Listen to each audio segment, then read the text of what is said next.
Sumainyo ang Panginoon, at sumainyo rin. ang pagpapahayag ng mabuting balita ng Panginoon ayon kay San Mateo. Papuri sa iyo, Panginoon. Noong panahong yun, sinabi ni Jesus sa kanyang mga alagad, "Kayo'y asin ng sanlibutan. Kung mawawala ng alat ang asin, paano pang mapapanauli ang alat nito? Wala na itong kabuluhan. Kaya't itatapon na lamang at niyayapakan ng mga tao. Kayo'y ilaw ng sanlibutan. Hindi maitatago ang isang burol na nakatayo sa ibabaw ng ang isang lunsod na nakatayo sa ibabaw ng burol. Walang nagsisindi ng ilaw na naglalagay nito sa ilalim ng katakalan. Sa halip, inilalagay ito sa talagang patungan upang matanglawan ang lahat ng nasa bahay. Gayon din naman, dapat niyong paliwanagin ang inyong ilaw sa harapan ng mga tao upang makita nila ang inyong mabubuting gawa at papurihan ng inyong amang nasa langit." Ang mabuting balita ng Panginoon. Pinupuri ka namin, Panginoong Jesucristo. Kayo ang asin ng sanlibutan. Kayo ang ilaw ng sanlibutan. Hindi sinabi ni Jesus na kapag ikay mabait na't mabuti, pwede ka nang maging asin, pwede ka nang maging ilaw. Jesus is declaring before His disciples, "You are." Ngayon pa lang, may misyon na tayo na maging ilaw at gayon din maging asin. Paul in himself acknowledges in his own weakness. Sa kalawang pagbasa sa kanyang sulat sa mga taga-Korinto, si Pablo mismo'y umako ng kanyang kawalan ng kakayahan, ng kanyang kaliitan, maging kawalan ng kanyang karunungan. Pero iisang bagay lang ang kanyang pinagmamalaki. Walang iba kundi si Jesus na nakabayubay at nakapako sa krus. Tanging yung karunungang yaon ang kanyang pinagkinapitan sa gitna ng kanyang kahinaan, karukaan at maging kawalan ng kalakasan. Paul, on his letter to the Corinthians, admit and acknowledge how unworthy he is. But because of Christ crucified, that is the only thing he declared and proclaimed before the people. At dito naging liwanag. Dito naging asin si Pablo.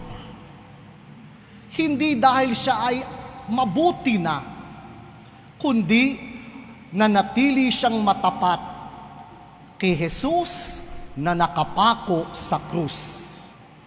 Kaya daw po yung ilaw, ang pinakamadaling ilarawan nito is the lunar relationship. Ano yun? Ang buwan ay nagbibigay liwanag sa gitna ng dilim. Hindi sa mga panahong ito dahil napakarami ng mga ilaw at liwanag ng kapaligiran.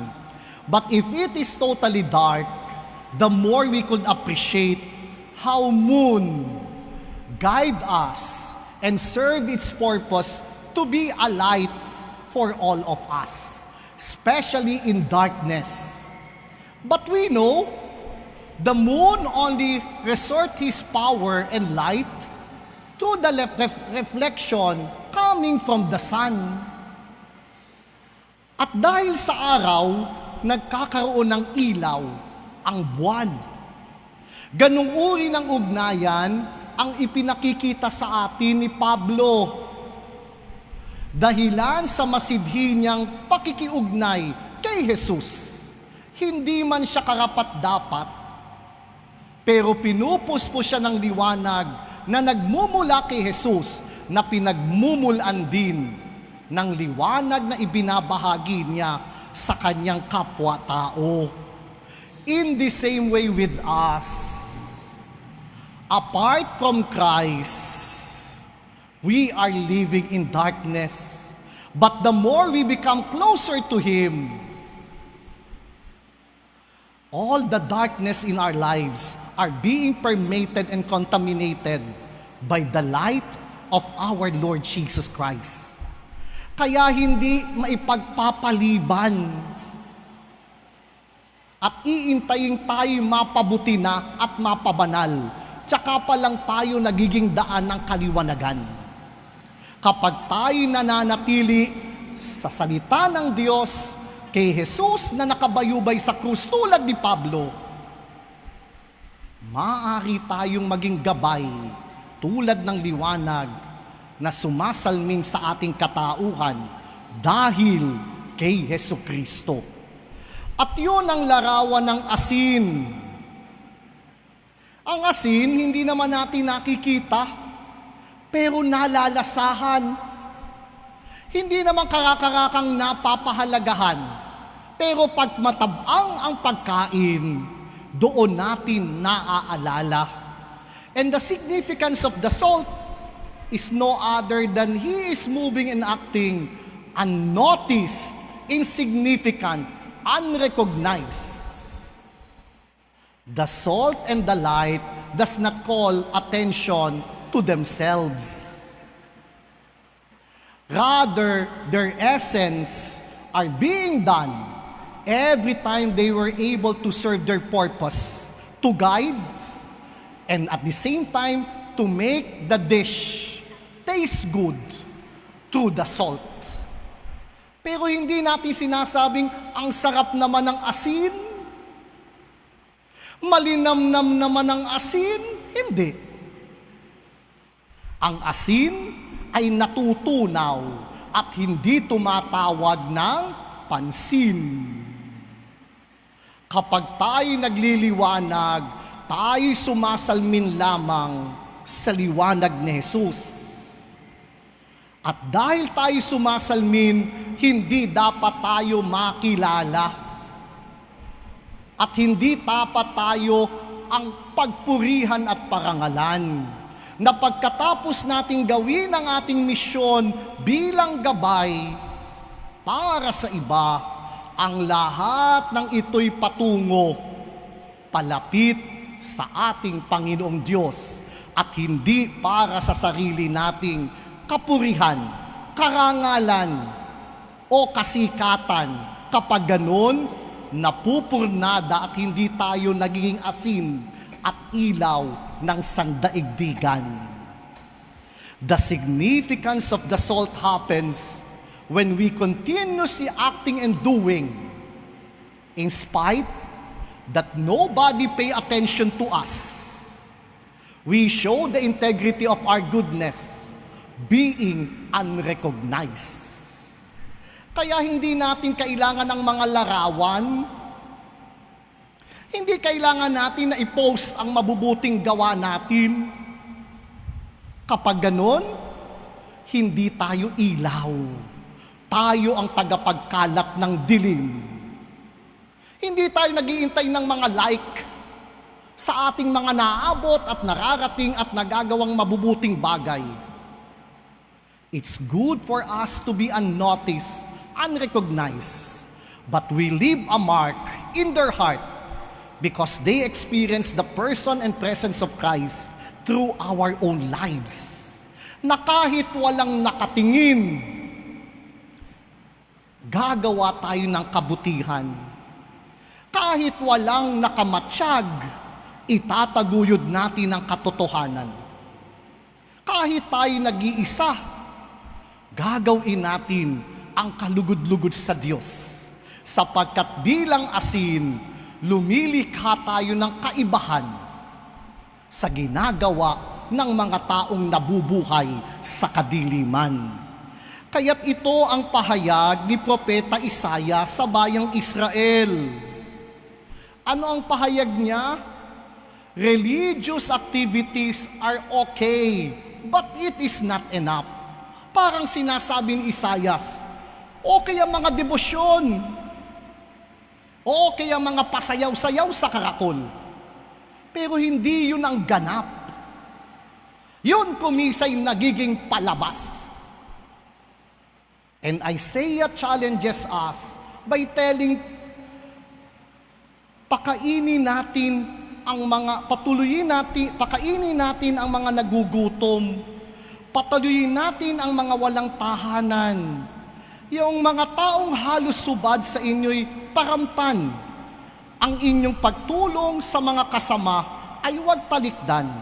At kung magkagayon, matutulad kayo sa bukang liwayway na hindi maglalaot gagaling ang inyong sugat sa katawan.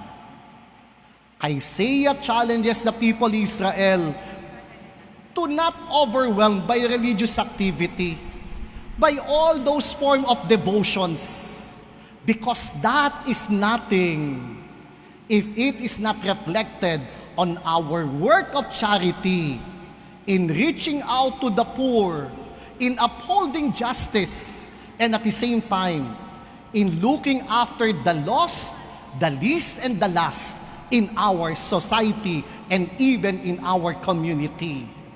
That is the way, Isaiah, para tayong bukang liwayway.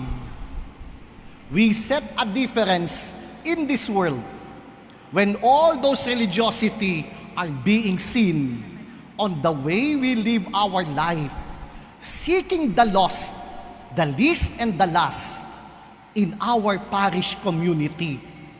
At yun sana po ang babalanse sa pagiging reliyoso o deboto ng bawat isa sa atin. Huwag tayong magalak sa mga mararangya na mga palamuti, masasayang pagtitipon, kung wala naman itong pagkakawang gawa at pagtuklas sa maraming na walang tinig at maliliit at nasa laylayan ng ating pamayanan. Hindi ito sapat. At sa mensahe nga ng obispo, it is cultic. Ano ang cultic? Kulto. Masakit mang tanggapin, pero ito ang katotohanan. Sa maraming simbahan natin, hindi nararamdaman ng maraming mga nasa laylayan na sila'y importante at mahalaga.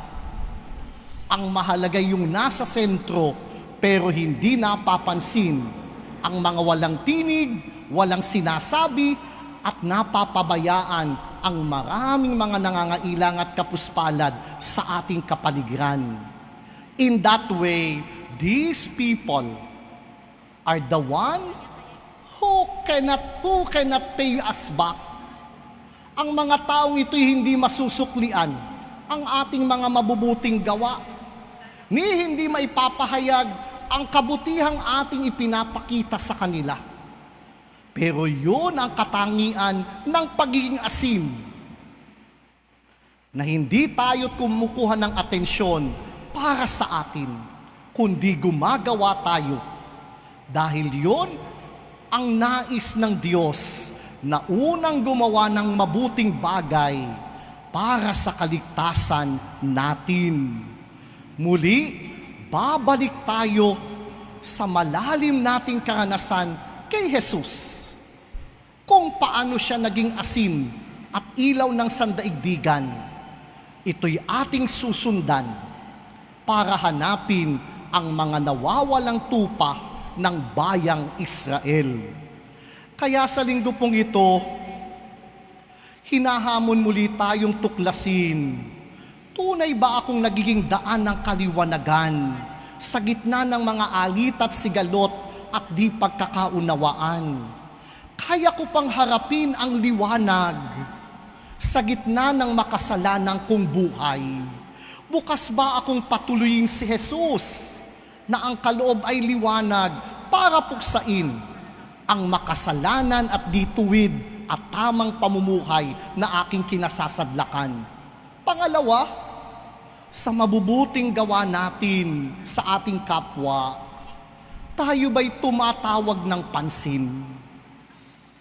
Tulad ng asin, pagkatapos nating gumawa ng mabuti, pwede nating sabihin, ako'y walang kabuluhang alipin. Ginagawa ko lamang ang misyon na iniatas sa akin ng Panginoon. At sa ganung pamamaraan, higit ang ngalan ng Diyos ang ating papupurihan kaysa sa ating pangalan, upang sa gayon ang mabubuting gawa natin ay magiging kalugod-lugod sa poong may kapal. Inaanyayahan tayo ni Jesus maging asin at ilaw ng daigdig para maituwid natin ang madilim nating buhay, kapaligiran, sambayanan at maging madilim na daigdig na ating hinaharap sa kasalukuyan. Huwag nawa tayong manghinawa at ipagpaliban ito. Hindi natin kailangang maging mabuti kaagad-agad, pero patuloy nating paniningin ang liwanag ni Jesus sa ating katauhan at magbigay tayo ng panibagong panlasa ng pag-asa para sa mga taong nasisiraan ng loob, nahihirapan at gayon din naman nababagabag sa araw-araw na hamon ng kanilang buhay. Sa ganong diwa, tahimik nating napupuksa ang dilim sa sandaigdigan.